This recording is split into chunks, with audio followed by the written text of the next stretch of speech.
Welcome everyone. In our last class, we have observed the different type of jet engine. Okay. So now in today's session, I would like to discuss the thermodynamic cycle of turbojet engine. So let's begin our today's session.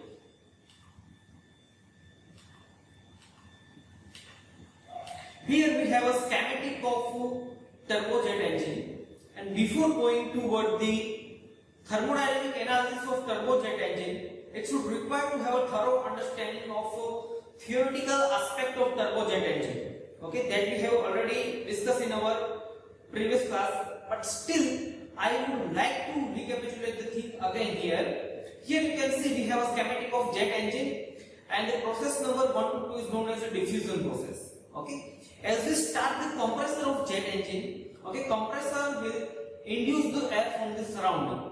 Okay, now as the air is getting induced, but obvious air has to pass through the diffuser type of cell of engine, and because of this diffuser, the pressure of air is getting increased, and the process number 1 to 2 is known as diffusion process, or you can say ramming process. Okay, and because of the ramming process, the temperature of air as well as pressure of air is getting increased before reaching toward the compression. Okay, clear? Then after 2 to 3 is compression process, during which the pressure as well as temperature of air is getting increased because of the compression. Okay, here we are using particularly axial flow compression. Okay, because of the axial flow compression, the pressure ratio is quite high.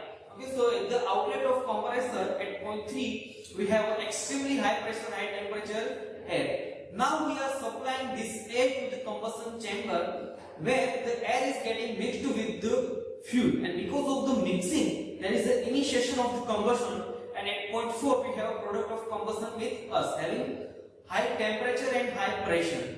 Clear? Now from point number 4, this product are expanded into the turbine, and because of the expansion of the product, it will produce the work. Okay, turbine work particularly. Now this turbine work is utilized to drive the compression. Okay, and after the turbine at point 5 we have product of gas, okay, having some pressure and temperature. Now this air, or you can say product of combustion, is supplied to the nozzle. Okay, so 5 to 6 is the process which occur in nozzle, during which the pressure as well as temperature is getting reduced while the velocity of exhaust gas is getting increased. And because of increasing the velocity of exhaust gases, it will produce extremely high velocity jet, which is leaving from the backward side of the engine. Okay, and according to the Newton's third law, to every action there is a reaction, but it is in opposite direction. So aeroplane will try to move it toward the forward side, because jet is leaving from the backward side, but obviously according to Newton's statement, the aeroplane will try to move toward the forward side.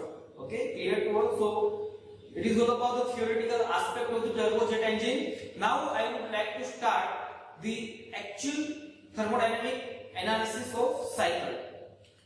Okay, so here, as I told you, different process, namely 1 to 2 is the diffusion, then after 2 to 3 is the compression, then after 3 to 4 is heat addition at constant pressure inside the combustion chamber, 4 to 5 is the expansion process in turbine, while 5 to 6 is the process which occur in nozzle. Okay, so it is all about the process that occur inside the jet engine, and based on this process we need to define some of the core relationships. For example, work produced by the turbine, work given to the compression, okay, temperature rise after the diffusion. Likewise, okay, so let's proceed with the process number 1 to 2, that is diffusion process. Okay, in order to find the diffusion process equation, we need to focus on TS diagram again. So here we have a TS diagram with us. 1 to 2 is the diffusion during which pressure increase. Okay, so to indicate this process, I use TS diagram. Here you can say 1 to 2 is the ideal diffusion, while 1 to 2 is actual diffusion process. Okay, we have already discussed TS diagram during the discussion of gas turbine. So now it's quite easy for you guys to plot the TS diagram. So 1 to 2 is the diffusion process. Then after 2 to 3 is the ideal compression 3 to 4 is heat addition during which temperature increase at constant pressure, while 4 to 5 is the expansion, ideal expansion, and 5 to 6 is again expansion in nozzle. Okay, so it is all about the TS diagram. And diagram, the dashed line indicate actual path, while the thorough line indicate the ideal path. I mean to say 1 to 2 is ideal process, while 1 to 2 is actual process. So based on this TS diagram, I would like to start with diffusion process. So diffuser, okay, so between stage 1 to 2 we have diffusion process. So to identify the temperature after the diffusion, we need to apply steady flow equation, steady flow energy equation. So just apply steady flow energy equation in between 2.1 to 2. So you will get Cs square by 2 plus H1 plus Q1 to 2 is equal to P2 square by 2 plus H2 W1 to 2, where Ca is the velocity of air at the entry of diffuser, while C2 is the velocity of air after the diffusion. But obvious velocity after the diffusion is equal to 0 if we consider ideal diffusion process. And hence after the simplification you will get enthalpy at point 2, H2 is equal to be H1 plus C A square divided by 2. And now we know that the enthalpy is nothing but Cp multiplied by temperature difference from the first law of thermodynamics. So put H equal to Cp delta T. So you will get this type of expression, that T2 is equal to T1 plus Ca square divided by 2 times Cp. And if you want to identify the diffusion efficiency, then diffusion efficiency is nothing but the, you can say, ideal diffusion divided by actual diffusion, which is equivalent to enthalpy difference. So you will get this type of correlation for the diffusion efficiency. Okay, diffusion efficiency is equal to the H2 minus H1 divided by H2 dash minus H1. H2 minus H1 indicate the ideal diffusion, while H2 dash minus H1 indicate the actual diffusion process. And as we know that we can able to convert enthalpy into the temperature just by equation H equal to Cp delta T. So just simplify, Cp is getting cancelled, and you will get diffuser efficiency in terms of temperature like T2 minus T1 divided by T2 dash minus T1. So it is all about the diffuser. Now I would like to start with the second process, that is compression process. In order to identify the compressor work, we need to apply the steady flow energy equation in between 2 and 3 points. So just apply.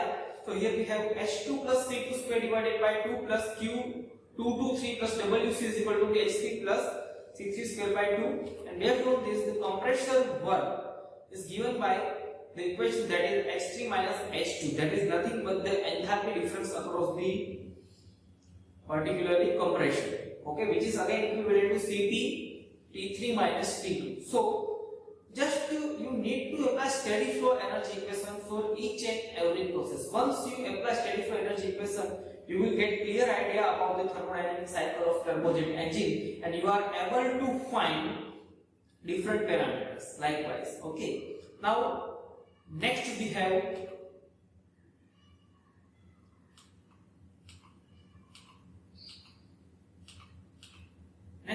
combustion chamber. Okay, so ideal heat supply in combustion chamber Q is nothing but the enthalpy difference from the first law of thermodynamics, which is equivalent to Cp T4 minus T3 in this case for unit mass. Okay, where m is equal to be 1 unit kg per second.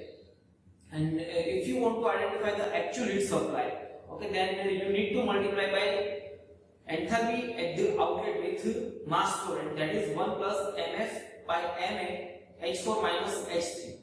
Okay, why I am doing this mf by ma? Because once we have a fuel air ratio with us, we are able to calculate actual heat supply quickly. Okay, so just by doing this we are able to identify the heat supply to the combustion chamber. Okay, and based on this you can say the actual heat supply is equal to Cp of gas multiplied by 1 plus mf by ma T4 minus Cp of air multiplied by T3 days. Just I have replaced enthalpy with the temperature and multiply with its specific heat. Okay, because H is equal to Cp multiplied by delta T. Okay, so I have replaced just only enthalpy value with Cp T. Okay, so you will get this type of expression for the combustion chamber. Okay, now I would like to develop equation for the turbine work. So in order to develop equation for the turbine work, you need to apply steady flow energy equation in between 2.3 and in between 4 and 5, because 4 to 5 is the expansion. So just apply steady flow energy equation for the turbine and try to obtain the equation for the work output of the turbine.